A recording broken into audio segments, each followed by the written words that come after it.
Hey, this is Yang Nguyen, and you're listening to the Emmy Wealth Builder podcast, where we celebrate incredible immigrant success stories, share proven strategies, and give you actionable steps to build your wealth, freedom, and a lasting legacy. Let's go get it. Most people think building wealth and leading at a high level means sacrificing family, balance, or even joy. But what if you could thrive in all areas at once? So I'm super excited to talk to Christine today. She's a powerhouse business strategist with over 25 years of experience who has led multi-million-dollar sales team, raised capital for private equity real estate funds, and built businesses alongside her husband, all while being a devoted mom and mentor. And she's here to share how she's turned challenges into extraordinary success and how you can too. Christine, welcome. Tell the audience a little bit about yourself. Well, gosh, after that intro, what else do I say?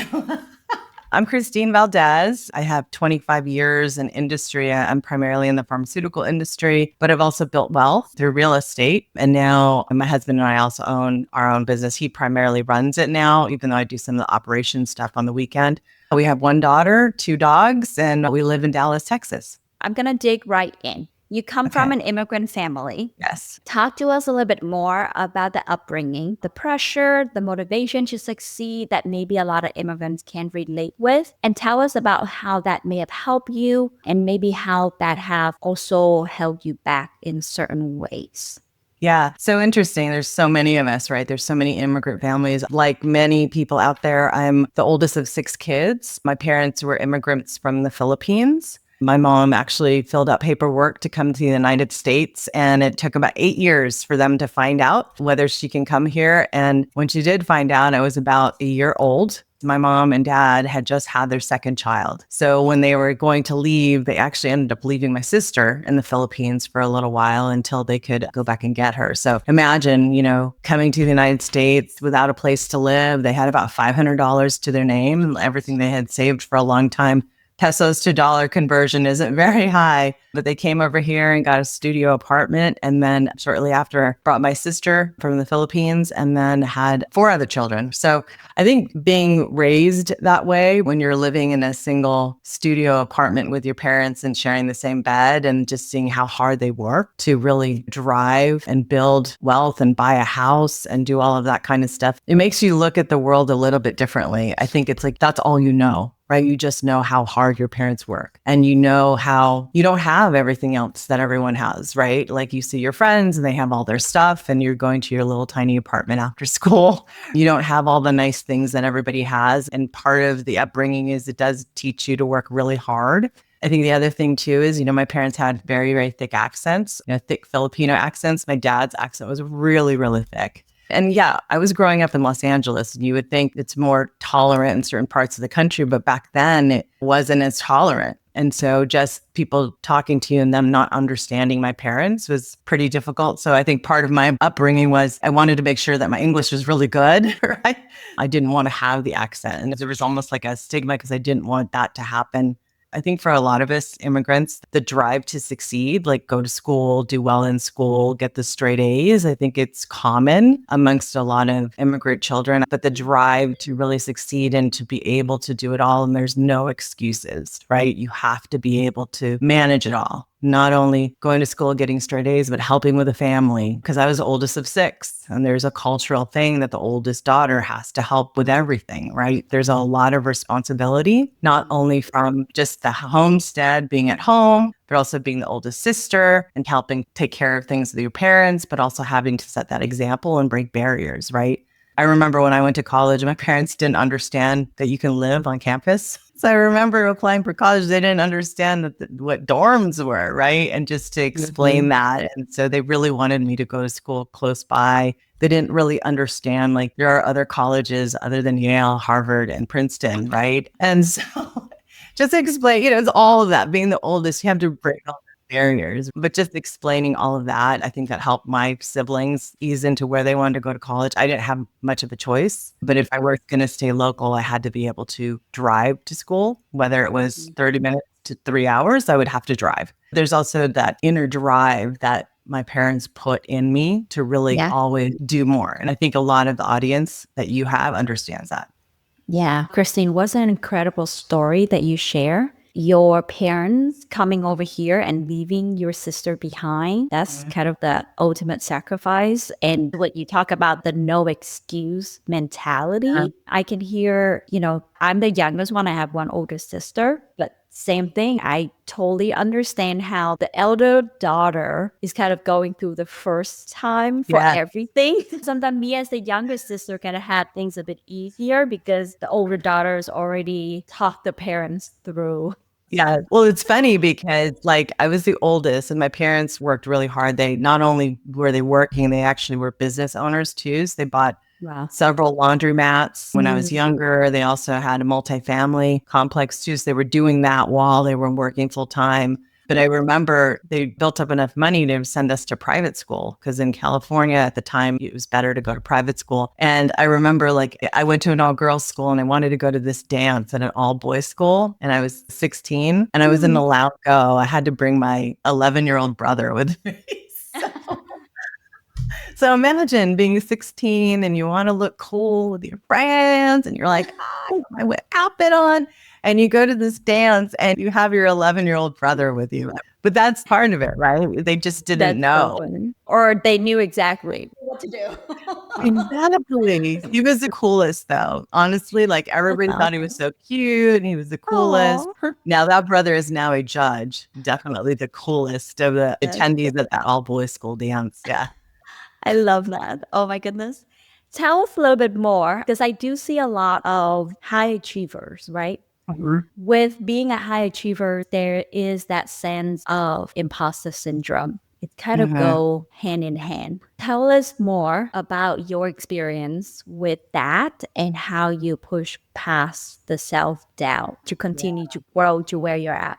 Yeah, it's funny that weird imposter syndrome, right? I think all of us have it. Like when you walk into a room and you decide to sign up for this event, and you're like, okay, this is going to be a good event. This is going to be good for me. And you're with all of these high achievers. And you're like, oh, am I supposed to be here? Like, look at all these high achievers. Like, I haven't achieved that. I haven't achieved that. And I think over the years, I've had to work through stop comparing myself to them because their journey is completely different than mine. And where I started is different from where they started, right? And so the learnings that I've had is different. So maybe I'm farther along in these areas and they're not farther along in those areas, right? And the thing was, I would compare based on what they had, based on the amount of degrees they had. I mean, gosh, sometimes it was like even the purses they had the latest purse. I mean, it was just ridiculous, honestly. It was ridiculous. But you have this weird sense of you don't feel like you belong there, right? Like you're not smart enough. Oh, gosh, I don't talk like that person. Well, of course, I'm not going to talk like that person. I didn't grow up like that. I grew up in an immigrant neighborhood where there were a ton of immigrants and no one spoke good English. Everybody spoke broken English. Do you know what I mean? So the fact that I Yeah. can put a sentence together is pretty awesome because Yeah. that's what you found, right? I mean, we were in a neighborhood where there were so many immigrants, there was lots of gangs. I mean, I grew up in a really, really poor neighborhood in Los Angeles. I know the street lingo. I can break down in street lingo anytime. You know what I mean? But, to compare myself and say, like, hey, I'm not going to be able to talk in those big words. I must not be good enough. And I think that's part of it, right? We don't really see to break through the imposter syndrome. We have to really see what we've actually accomplished and achieved. And we have to compare that to where we were versus compare it to what they achieved because they started in a different place. They have a reputation. But yeah, it was hard. I mean, I think when I joined GoBundance, like we're both in this GoBundance women's group. I remember the first event that I went to, I go, okay, I'm going to go. I meet all the qualifications, money wise. I do. And I walk in and I literally like, oh my gosh, these women are so incredible. Like they're so incredible. And I'm like, do I belong here? Like, do I really belong here? But you have to take this step forward because you do. As immigrants, we have to represent our culture and represent what we've gone through because it makes the collective better. Absolutely. None of us start at the same place. Yeah. And sometimes for a lot of immigrants like us, it can be challenging showing up in place where we don't look like other people, where almost like the Rubik's and the parameters of success is made differently and it doesn't account for what we went through. And I think for a lot of immigrants, that desire to fit in can take us out of the game. That's why this podcast is for, right? I love sharing immigrant success stories. I love sharing people who speak with accents, who come from different places, who have different journey. Because the more that we can see people who look like us, who speak like us, show up in important places, the more we can allow ourselves to show up and take up the space. So I love what you share there, Christy. Tell us a little bit more about how your career trajectory might have changed throughout your growth and how you decide on what to say yes to, what to say no to, and kind of focus your energy along your growth. Just to give you a little bit of background, so I've been in the pharmaceutical industry like 25 years and probably like 27 years now. I needed to find a job where I can actually make a little bit more money, right? I got my degree in chemistry. So I thought I was going to go to medical school. I worked as a formulating chemist for about a year, didn't make a lot of money at all. I mean, very little money. And I'm like, oh my gosh, I went to school, did all those hours, and this is it? And I remember I was doing that, and I was also waitressing, and I was making more money waitressing on the weekends than I was working as a chemist. I was also a single parent at the time. So I had to really figure out, okay, what can I do that could utilize some of the skills that I had that was going to pay the bills, right? So someone said, well, you should get into sales. It's pretty lucrative. I mean, at the time, I'm like, what's lucrative? I could just have no idea. And I remember I said, okay, I'm going to do it. So I went into sales and I was like, oh my gosh, I'm terrible at this. I don't want to ask people. I don't want to close. I don't want to do any of this. But somehow, I dug in and I was doing well. And then I got hired with a pharmaceutical company. It was Pfizer, actually. That was the first company I got hired with for pharma. And I think they saw something in me that I did not see in me at first. I think they saw the potential that I couldn't see. So I worked for them, then I worked for another company, another big pharmaceutical company, and I moved up pretty quickly over there. I think from sheer just work, I think I was working 100 hours a week just through sheer work ethic. Because at the time, I think like we talked about earlier, as an immigrant, you don't totally believe like, okay, do I belong here, right? There's like 10,000 salespeople. I was probably like one of like 20 Filipinos, right? We weren't common back then in sales. So you don't see people like yourself. So you're like, okay, how am I supposed to act? What am I supposed to do? So I've worked through a lot of different companies, not that many, but I've done really well in sales. And as I've become more comfortable in my own skin and with who I am and who I believe I am and in my talents and just believing in me and saying, hey, this is me, then I was making better choices about what companies I could work for, who I could work for, choosing the right leaders that I could work for. And as that progressed, I think I just did better and better in my career. I don't know if I answered that question. No, but I just want to point out a couple of things that you mentioned that I think are so important. The first one is the key to grow is actually accepting.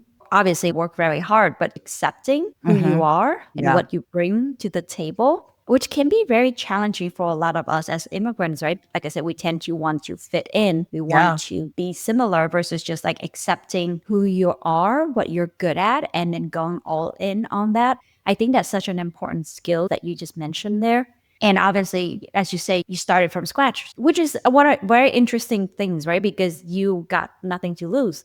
As you were just talking about sales, though, I would love for you to kind of give a couple of tactics that you have found about sales, because I would say I think everything is marketing and sales. So tell us more about what you've learned that really helped drive your skill set and your development in being really good at sales. Yeah, I think like any sales that I go to, it's being comfortable in what you're doing. But I think number one, when you're selling is really understanding your customer and really understanding what they're looking for. I mean, you can have the best product or the best service, but if you can't place that and bring that value of your product or service to the person's needs, it's never going to make any sense. And I think with everything that you're selling, there's nuances to it, right? And you're trying to find that happy medium with who you are and how you sell. And then also, there's all sorts of tactics. It's so funny with sales. There's so many tactics, there's so many books and so many tactics. But I think if you're true to who you are and you're really trying to provide that value to the person that you're talking to, maybe that value isn't your product. But maybe the value is just you listening to them because they just needed somebody to listen to them today, right? That's going to go a long way because eventually those people will become customers. So the way I look at it is every interaction for me, whether they're a customer or not, every interaction is an opportunity. And whatever that interaction is, could be an opportunity today, but it could be an opportunity 10 years from now. But every interaction is opportunity. So I make sure that every person that I meet when I'm selling is always going to get the best from me and always going to feel valued. Interesting. Yeah. I love what you said about every interaction is an opportunity. Yes. And you add value to people regardless of whether you will get that return today. But if you consistently look to add value to other people, then that's all you can do. That's all you can control. Yeah. Right. You don't know whoever you meet, even if you're trying to add value, that might be an opportunity for you. I mean, I talked to somebody recently and they were calling on a customer and the customer is like, hey, I think you should work for this company. I'm going to refer you. I mean, because, the person was adding value, right? So you just never know where the opportunity is going to lie. There's opportunities everywhere. We're all like so close to it, but it's every single corner, everywhere you go, there's opportunity for you. That's it. So you were sharing that you were in sales, pharmaceutical sales specifically, for a really long time. Tell us more about the growth from there. What do you do? Are you still in pharmaceutical Still in it, yeah. I'm still on a full-time job. Yeah, it's so interesting. It's like, when are you going to quit your job? I go, I'm not. I'm changing the job. I realize I'm not. I mean, that's been a whole thing because, you get around a lot of entrepreneurs. They're like, oh, you're going to dive in. You're going to quit your job. I say don't quit your job yet. I think it's all a matter of preference. If you love your job, keep your job. I love what I do. I believe I'm good at what I do. I think I could always be great at what I do. But I think when I first got into the entrepreneur side, I was like, oh, yeah, I could just do that and quit my job. But I like what I do. So, yeah. So I lead a big team for a big pharmaceutical company, a big sales team across Texas and Oklahoma. That's my new job now. And so I have really amazing people that I work with that want to provide value every day. So just an awesome team of people, like with really good intent. Yes, there's some people out there that don't agree with pharmaceutical salespeople. I understand that, but we are trying to provide value. Like there's a place for our product for the right patient. So it's not for everybody, but there's a place for it. And there's a place for products, for other types of patients. So we're trying to make sure that our customers understand what our product does, how it helps the patient, and hopefully that they'll pick up our product as the right choice. Love what you said there, because ultimately that's what sale is, right? You are sharing your value, you're sharing what your products provide. And if it's a good fit, then great, you can make a purchase. If it's not a good fit, that's okay, right? But essentially that's what sale is. You're communicating the value. Tell us more about your wealth building outside of your W-2. I know you mentioned you real estate, you're raising funds. Tell us more about all those. I'm a director in pharmaceutical sales. So I have like district managers and I have representatives. But I started when I was a rep, I actually bought a house that was a fixer and I did a house hack. It was back in 2000. Gosh, that was a long time ago. It's 25 years ago. So I did a house hack and I bought a house with a partner and I lived in it while we were doing demolition and we redid the kitchen. We added a bathroom. We did all of that kind of stuff. And then in order to not pay capital gains, we sold the property on day 2, year and 1. We listed the property for sale. Simple. Because, you don't make capital gains, but we made a really good profit. I mean, I think we made like $300,000 on that flip. And then after that, I said, okay, I'm not going to buy another flip. I'm done flipping. I hate flipping. And then in 2007, I started panicking because I was the director and I was making a lot more money. I was working really hard, but I was like freaking out, like, oh my gosh, we're just spending like crazy. It goes against like what we've always done, like always work and like make sure we have enough money.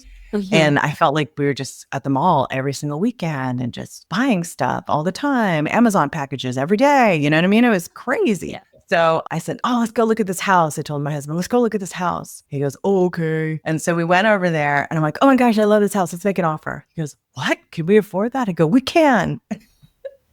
So we bought a second house. And that's how it happened. Like that's how we got into like back into real estate again, because I was just like, we need to buy another house. We can afford this. We have all this extra cash, but it goes to shopping. It goes to buying new cars all the time. And so we bought a second house. And then at that point, I got into really learning about real estate investing. I knew the fix and flipping pretty well back to when I did it before. I just needed to know the numbers a little bit better. I looked at buying another home. So probably the first 6 months of relearning everything, I bought another house in Houston. my husband and I decided to move to Dallas. So of course we bought another house in Dallas. And so we jumped into it and just full force. And so within 3 years, we moved to Dallas. We bought the house in Houston. We rented our houses in California. We bought a 44 unit apartment complex in the South Houston area with another partner. We LP'd on, I think, 4 multifamily units, totaling about 457 doors. We also bought a business because my husband left his company. He was a VP of search engine marketing. He left his company to try to kind of learn the real estate with me. I was doing it on my own. I mean, I made offers on so many houses, all cash offers. I learned the whole money part of it, right?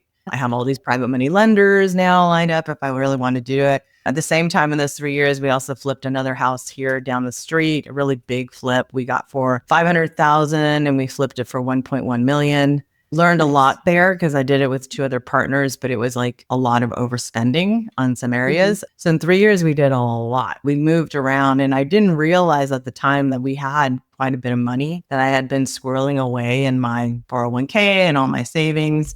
And so we just reallocated. So we still have a lot in stock, but we reallocated. Instead of having everything in the stock market, we pretty much split it. So it's more like instead of 100%, it's more like 60-40 now, or 60% is in our portfolio. I love to hear about the diversification. So you have your W-2, and it's one of those things that is like you have the money, you're either going to spend it on liabilities, buying stuff, which there's nothing wrong with that, right? But you realize that is either you buy assets or the money is going to sit there and it's going to get spent. So I love your decision to then go buy assets. And so I hear you do single family, fix and flip, multifamily, passive investing as the limited partners, buying businesses. And this is something that's very important for the audience to take away. Consider W-2 as your financial partner that helps support a lot of your investing. And then in terms of thinking about liquidity, right? So your stock is something you can always easily take out if you need it, but it gives you somewhat a lower return versus something that is real estate that is more illiquid. Your money is going to stay in there for a while. You have fix and flip will give you that chunk of cash coming in as an active income. You have your cash flow coming from your rentals and multifamily. For the audience, as you consider building your wealth, think about how all these buckets can get filled by different ways of investing. But one thing I do want to note is that Christine did not start all of those at once. She kind of stacked things on, right? She built experience there before she moved on to other parts. And she has partners that help support other part while she works full time. Tell us a little bit more about how do you personally balance family and wealth building and your joy and self-care? Self-care. It's so funny. I'm in a different spot though. Let me just mention, when I did my first fix and flip, when I did a house hack, my daughter was 7. So she lived through that with me. I was still a single parent at the time, was before I met my husband. So anytime I did anything, she was just with me all the time. When she was in her primary school years, we didn't do a lot of that stuff. It was primarily me focusing on my career. And I'm being fully transparent. We didn't jump into all of this other stuff until she went to college. And that actually freed up a lot of time for us. And we were very young empty nesters because I had her pretty young. We still had a lot of energy. So I think it was balancing more than lots of hours of work because I traveled 100% of the time in my last job, travel like 70% of the time now. So just all of that travel and balance. And then on the weekends, it's kind of a rule, no travel on Sunday, no arriving home late on Fridays if I can help it, because Friday nights is our family fun nights. And then in order for my husband and I to spend more time together, we actually try to do all our errands together, unless it's like a self-care thing for me, because, that's like the only time we can spend together, really, right? So if we're going to go to the market, we try to go together. If I'm going to go to Marshall's or Daiso to get my Japanese pencils, maybe he'll come with me, right? Because I love the Japanese stuff. We try to spend as much time together. And we know that on the weekends, we're doing a lot of chores, right? We're doing a lot of stuff. And so we just do it together. And sometimes it will go, well, if you separate, you guys can get more done, but then we have less time together, right? So we just try to spend that time. We also made a lot of other choices too, as we've gotten older. Whenever we make a big financial decision, we make it together. And if one person says no, we don't do it. He trusts my judgment, but I always want him to check and double check my judgment on certain investments as well. So, and as far as self-care, I try to get my fascia massages every 2 weeks. I have a fantastic fascia massage therapist. I found that I'm really dehydrated from traveling. So now I go get this special water and I have hydrogenated water. When I'm home, I try to get as much water as possible, at least 12 glasses. I don't like the cold plunge. I think it's too stressful for my body, but I do love the heat. I like the red light therapy. I do the IV vitamins. So I'll get an IV and I'll sit there and I'll work while I'm getting my IV. I love hearing the intentionality, just knowing your season of life, right?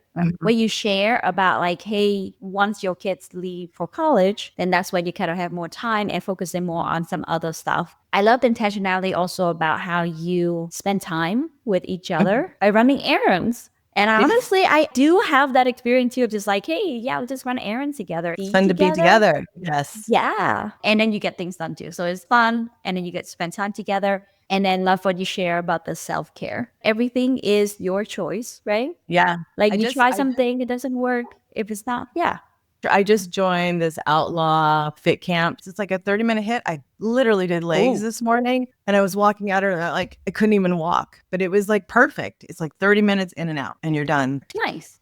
And it makes you feel so accomplished, right? You're like, because by that time I'm like, oh, the day, because the day just begun. Yeah, I'm in a process of moving to like a new primary home. And like I now get to run around here. And so it's just like made me feel so good. I'm going to switch to the mystery question session of our show. Okay. This is when I ask a question that was left behind by a previous guest. Okay. And your question is, what has been one of the biggest surprises to you in adult life or in business? Oh, one of the biggest surprises. Okay, in business, they make it seem so easy online. All these little gurus like, oh, I'll make $1,000 in like 1 hour, right? It's not that easy. It's really not that easy. When I got back into real estate investing, I remember people like, oh, just do these 3 rules and you're going to be able to buy the right fix and flip house and you're going to make tons of money. You're going to make $45,000 a house. No, you're not. Because if you don't do the numbers right and you don't understand the nuances of it all and you don't do all of your due diligence, you're going to lose a lot of money. They make it sound so easy, you can do it, but it's a lot more. And so when you see all these gurus that have actually done really well, it's because they've worked. I mean, when I was relearning all the real estate investing stuff, I was working all day. I would finish working like 8, 9 o'clock, and then I would start studying. And I would study from 9 to 12. And then I'd go to bed. And my husband's like, what time did you go to bed last night? And I'm like, 12:30. And then I'd get up at 6. I mean, and it was literally like every day. So, you got to put in the work and you got to have discipline and consistency in order to be able to achieve. Thank you so much for sharing that. I would love for you to also share maybe a charity or a cause that you support. And I would love for the audience to donate. To thank you for being here with us today. I do donate to my church. I've been consistent doing that. You always want to give your tithe, right? But there's another organization. It's on my list over there. It's actually an organization started by this woman from one of my churches. She started it when she was 18, and she really believed that she wanted to save children from child slavery. So then she left the United States of America and she went to, I think at the time was Cambodia. I can't remember the whole story, but she started just saving these kids and negotiating with parents who were trying to sell kids for like $20 because they needed the money. So now she has a bunch of houses in different countries. She's raised a lot of money. I think it's called Life Impact International. Thank you so much for being here with us today, Christine. Tell the audience how they can follow your journey, get to know you more, and know about the project that you're working on. Yeah, they can go to christinevaldez.com. That's my website, and they can fill out a little form and I can talk to them a little bit more about our land development deal, which actually is closing in like 3 weeks. But it's a great opportunity. It's a short-term investment. It's a 13-month investment with targeted projected returns of 25 to 27%. So that's really good returns. It's better than the stock market, right? If anyone is interested in learning more about that, we still have a few spots for investors. So you can go to christinevaldez.com. Awesome. And I'll put that in the show notes. Thank you so much for being here with us today, Christine. And I can't wait to have you back on to chat more about your experience. See you next time. Bye. Bye.